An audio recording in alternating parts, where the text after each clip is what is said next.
Olá, esse vídeo será longo, porque não tem como ser diferente. O detalhe faz toda a diferença, em especial nesse momento. Eu precisava falar com todos vocês, em especial com as mulheres de bem que nos acompanham. Não foi fácil chegar até aqui.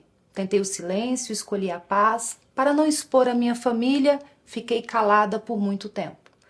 Mas tem um limite para o quanto uma pessoa consegue suportar ataques e mentiras, especialmente quando essas mentiras envolvem o seu nome, o sofrimento do seu marido, da sua família e deturpam o trabalho que você entregou de coração.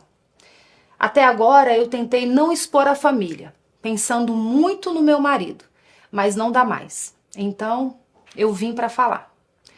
As pessoas que sabem o que aconteceu se dividiram em dois grupos. Um me dizia, conta tudo. As pessoas precisam saber a verdade. O outro dizia, fica quieta, não vale a pena. Eu tentei ficar quieta, mas percebo a maldade de alguns que se dizem defensores e aliados do meu marido, mas que plantam narrativas maldosas e mentiras descaradas envolvendo o meu nome. Sem respeito, sem pudor, sem vergonha. Não me deixaram viver em paz no momento mais difícil da minha vida, inclusive ignorando o pedido que o próprio Jair escreveu em uma carta para que parassem com os ataques. Ele está sabendo de tudo e vê a situação que tenho enfrentado. Então hoje, a verdade vai iluminar o que foi escondido na escuridão das notícias falsas e nos ataques irresponsáveis. Para que todo o contexto fique claro, eu preciso voltar um pouco no tempo. Tudo começou em 2023. O meu marido estava voltando dos Estados Unidos. Ele ia assumir a presidência de honra do Partido Liberal. Ele e o presidente Valdemar conversavam sobre os rumos do partido, o que ficou para trás, o que ainda podia ser construído. E perceberam uma lacuna: as mulheres. Um público enorme, poderoso e que ainda viu Jair com desconfiança. Não tinha uma estrutura partidária que falasse de verdade com elas. Foi nesse momento que o meu nome surgiu. Eles me convidaram para assumir o PL Mulher como presidente nacional. Eu aceitei, mas fui muito honesta. Olhei para o meu galego e disse: Jair, você sabe que eu não assumo missão para viver um faz de conta. Eu já sabia o tamanho do que estava sendo o pedido e eu tinha visto de perto na caravana Mulheres com Bolsonaro em 2022 idealizada pela nossa governadora Celina Leão para ajudar na eleição do meu marido. Ao lado de Celina, Damares, Tereza Cristina e tantas outras guerreiras, eu vi o que era levar essa mensagem de esperança viajando pelo Brasil inteiro. Era sacrifício real, era entrega real. Ele olhou para mim e disse que sabia que seria difícil para todos nós, mas que era necessário. E assim eu fui, assumi esse chamado mesmo sem ter experiência partidária. O que eu encontrei pela frente era maior do que eu imaginava. O PL Mulher existia no papel, mas na verdade tivemos que começar praticamente do zero. Percorri o Brasil inteiro. Instalamos os diretórios nos estados, empossamos presidentes estaduais e municipais, demos capilaridade e representatividade ao movimento que hoje, sendo um dos mais recentes, se tornou o maior movimento político partidário de mulheres no Brasil. Nós pintamos o Brasil de rosa e os resultados vieram. Nas eleições de 2024, elegemos 45,8% mais mulheres do que em 2020. Com pouco mais de um ano de trabalho, foram 1.005 mulheres eleitas. A semente que plantamos começou a dar frutos. E fico feliz quando vejo esse fruto chegando a todos, incluindo ao pré-candidato Flávio, que hoje é bem recebido e apoiado por nossas meninas do PL Mulher nos estados. É muito emocionante ver que as mulheres estão se engajando para transformar a política. É exatamente para isso que nós estamos trabalhando. Mas o tempo foi passando e as coisas foram ficando mais pesadas. Vieram as medidas injustas contra o meu marido, a retirada das suas redes sociais, as proibições de contato com outros políticos, a tornozeleira, a limitação de visitas, a primeira prisão domiciliar, a condenação, as novas cirurgias, o tormento da Polícia Federal. Cada uma dessas palavras representa um dia real, uma noite real, uma dor real que eu e a minha família vivemos e ainda estamos vivendo. Enquanto ele estava preso em casa, sem poder percorrer o país, sem poder ir às ruas, sem liberdade, ele me pediu que eu continuasse levando a mensagem dele, que eu continuasse viajando e levando uma voz de esperança para os nossos apoiadores no Brasil inteiro. A ausência dele nos nossos encontros gritava mais alto do que qualquer narrativa dos nossos perseguidores. Ele chegou a me pedir para cancelar algumas viagens quando ele desconfiava que algo ruim pudesse ser feito contra ele enquanto eu estivesse fora. Então ele pedia para eu ficar em casa, e eu ficava. Mas para um estado em especial, ele não só pediu que eu fosse, ele me enviou como missão. Porque era um povo pelo qual nós dois temos um carinho muito especial, o povo cearense. E eu fui. O que aconteceu depois foi um dos dias mais difíceis da nossa vida. A medicação que o meu galego estava tomando deu reações inesperadas. Ele ficou fora de si e acabou mexendo na tornozeleira. E isso resultou na transferência dele para a Polícia Federal. Meu marido foi arrancado de casa. Um dia que nós nunca esqueceremos.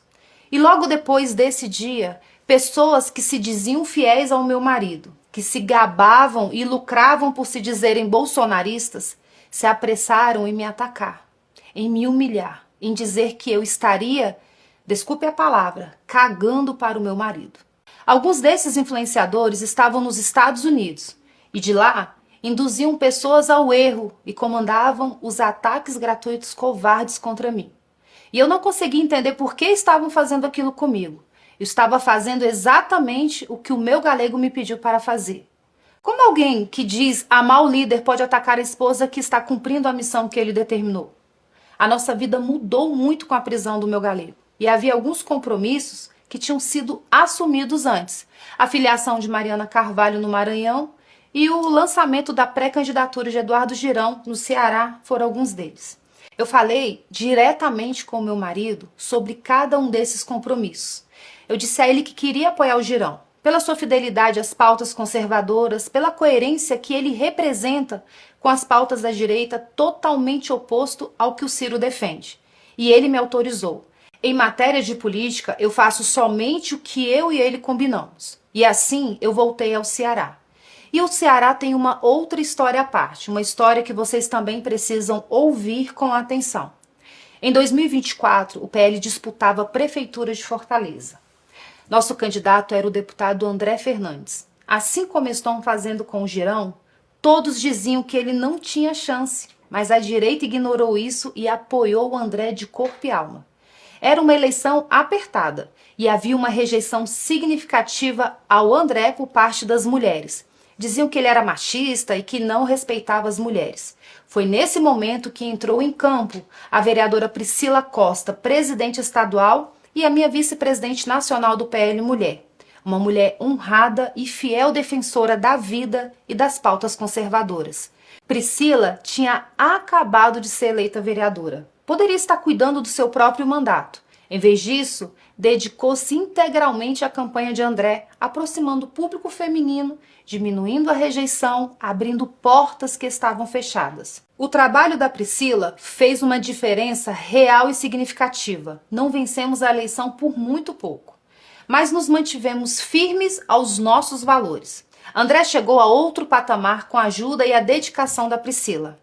E o que ela recebeu em retribuição é revoltante. Reconhecer, ser grato e retribuir o bem a quem nos ajuda é sinal de nobreza e de lealdade. Mas o agradecimento a Priscila parece estar vindo em forma de perseguição e desprezo.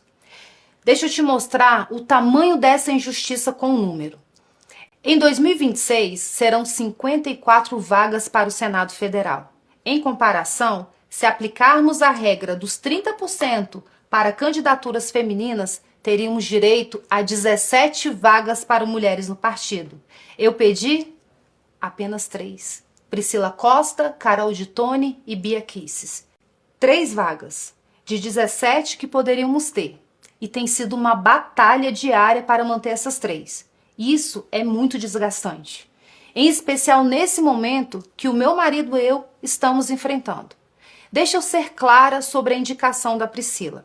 Essa candidatura foi muito bem definida por 3 pessoas. Meu marido, eu e o presidente Valdemar. Não foi sugestão. Foi preferência, foi decisão. E decisão baseada no potencial da Priscila Costa. Jair definiu que o PL disputaria as 2 vagas do Ceará, uma com Priscila e a outra com o pai do André. O que aconteceu depois foi que, aproveitando-se da prisão do Jair, começaram a trabalhar para eliminar a Priscila da disputa, cedendo a vaga dela para garantir uma aliança com Ciro Gomes. Isso mesmo, o Ciro Gomes. Eu preciso parar aqui e fazer uma pergunta. Se o André queria agradar o Ciro Gomes, por que ele não ofereceu a vaga do seu próprio pai? Será que ele acha que retirar a vaga de uma mulher seria mais justo e fácil? Que fique registrado para sempre. Enquanto ainda estava preso no 19º Batalhão, o meu marido mandou um recado claro que foi repassado à direção do partido e ao senador Rogério Marinho. Ele disse: Priscila será candidata. O número 222 deverá ser dado a ela. Não é vago, não é interpretável, é um desejo, é uma ordem do líder. Vejam bem, a palavra mais recente do meu marido em relação às candidaturas no Ceará é essa. Não honrar essa determinação do meu marido será um ato de traição contra Jair Messias Bolsonaro. Venha de quem vier. Agora, muitos falam da polêmica no evento do Ceará. Eu vou te contar o que aconteceu lá. O senador Eduardo Girão é uma pessoa diferenciada, um homem que, quando todos cediam, ficou de pé defendendo a vida desde a concepção, as causas conservadoras e a lealdade ao meu marido, mesmo quando essa lealdade tinha um custo alto. Girão é o único verdadeiro representante das pautas da direita na disputa pelo governo do Ceará. No dia do lançamento da sua pré-candidatura, estavam presentes vários representantes do PL, inclusive o presidente estadual André Fernandes. Fiquei até feliz, eu pensei, talvez haja uma chance de o partido apoiar o Girão no primeiro turno. Não se trata de interferência, mas sim uma mostra do que seria mais coerente, mais fiel aos nossos valores.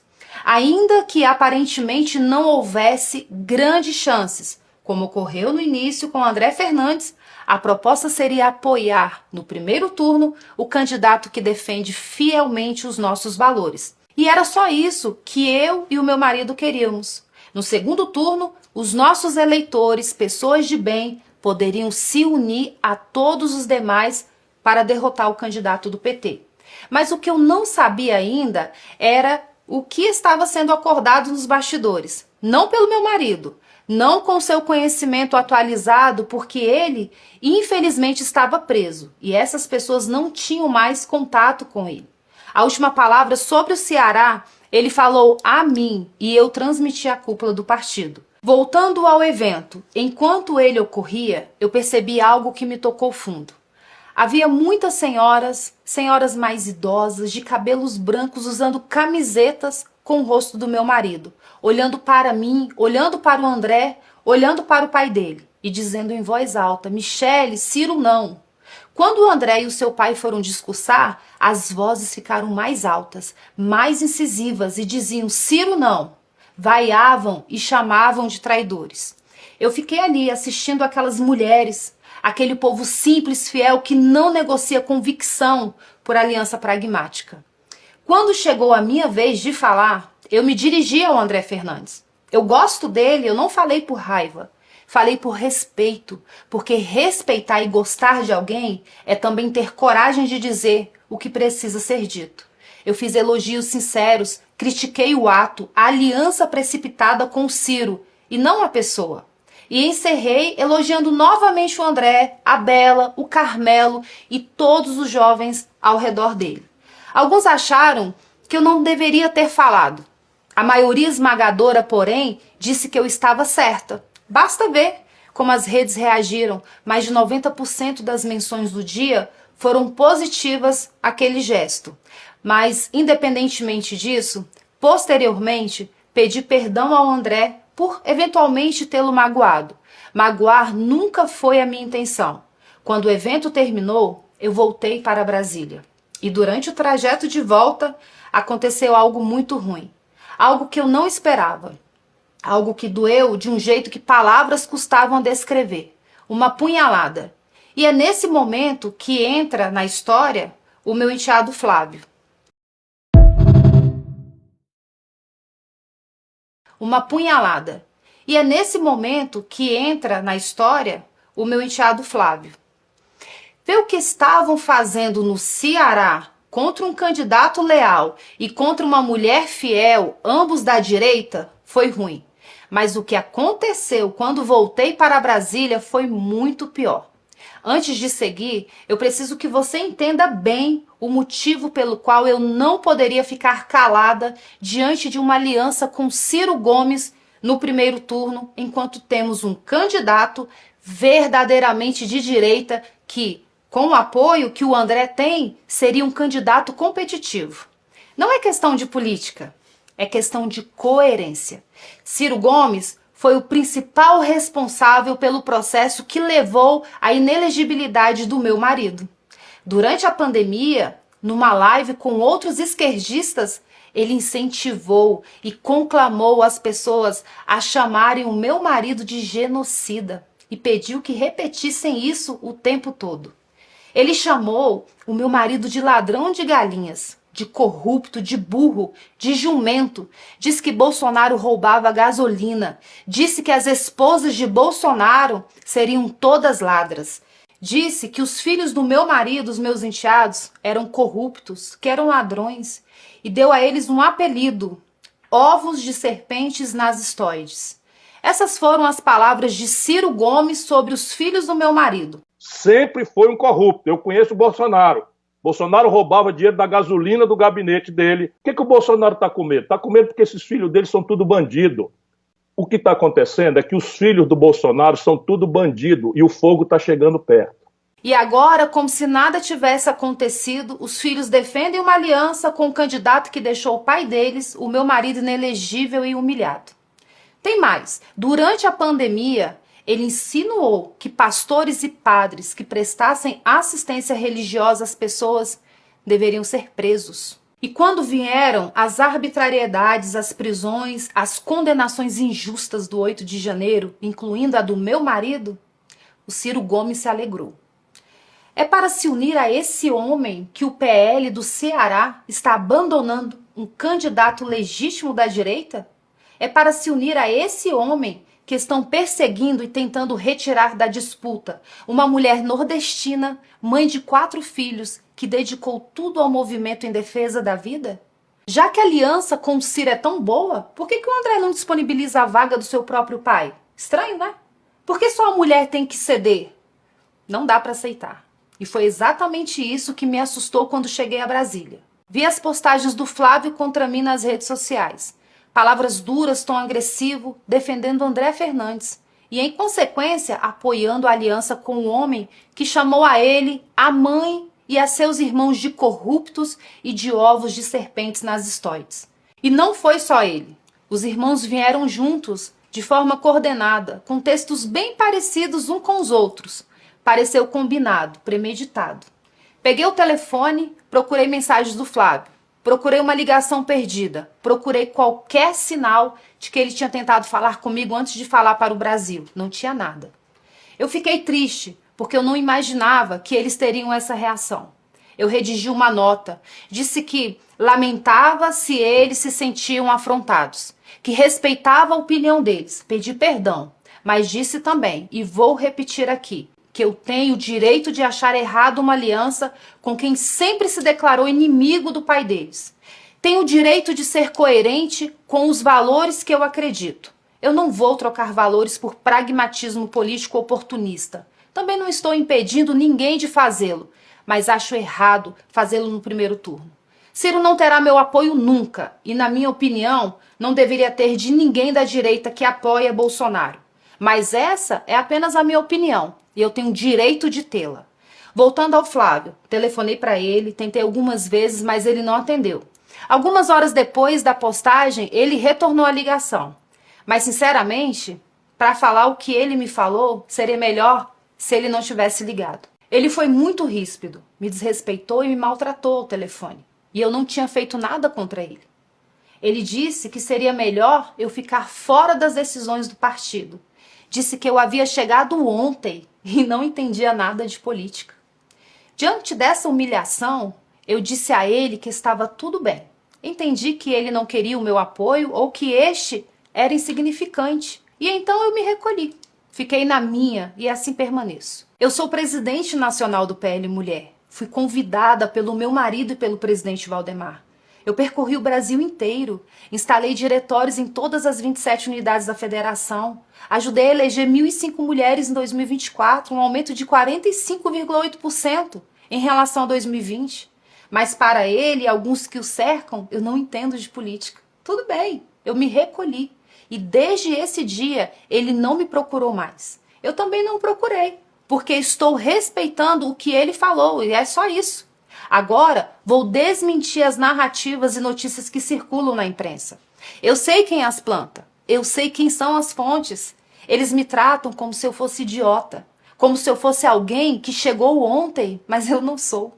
Eu sei mais do que eles pensam. Primeiro, eu nunca pedi, cobrei ou condicionei desculpas públicas de ninguém. Não preciso disso. Eu já liberei o perdão faz muito tempo.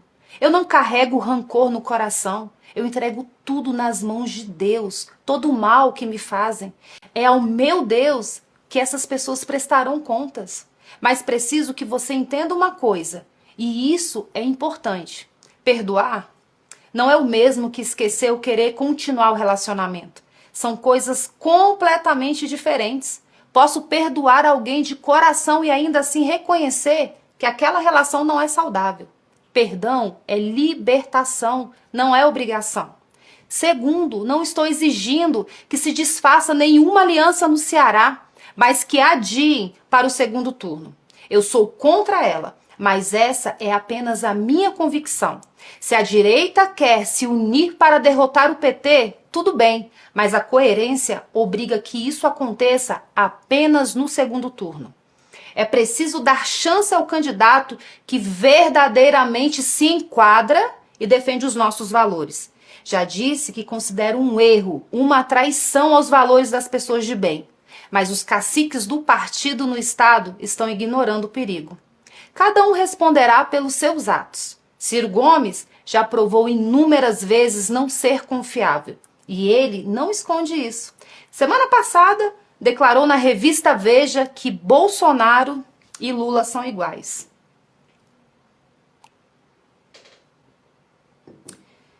É só uma questão de tempo para ele se voltar contra a direita.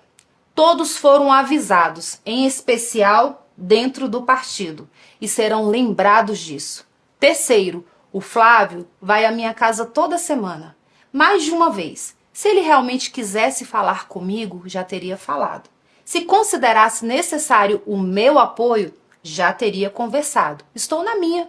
Continuarei recolhida. Quarto, as tais fontes espalharam para a imprensa que eu teria ficado com raiva porque queria ter sido candidata. Primeiro que esses fofoqueiros vazadores não têm convívio comigo, não me conhecem direito e não sabem o que eu penso. Segundo, minha prioridade agora não são candidaturas. Minha prioridade agora é cuidar da minha família, do meu marido que está precisando de mim. Meu futuro político está nas mãos de Deus. Ele providenciará tudo. E quando for o momento de decidir o que quer que seja, sou eu mesma quem falarei. Não preciso de porta-voz. Entendam, tudo isso que falei nesse vídeo aconteceu antes da indicação feita pelo meu marido.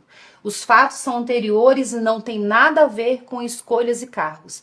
Tem a ver com respeito e consideração. Mesmo depois de todas essas coisas, eu abençoei a escolha do Jair e a pré-candidatura do Flávio, nas mesmas redes sociais nas quais ele e os irmãos me atacaram e onde também foi publicada a entrevista dele me chamando de desrespeitosa e autoritária.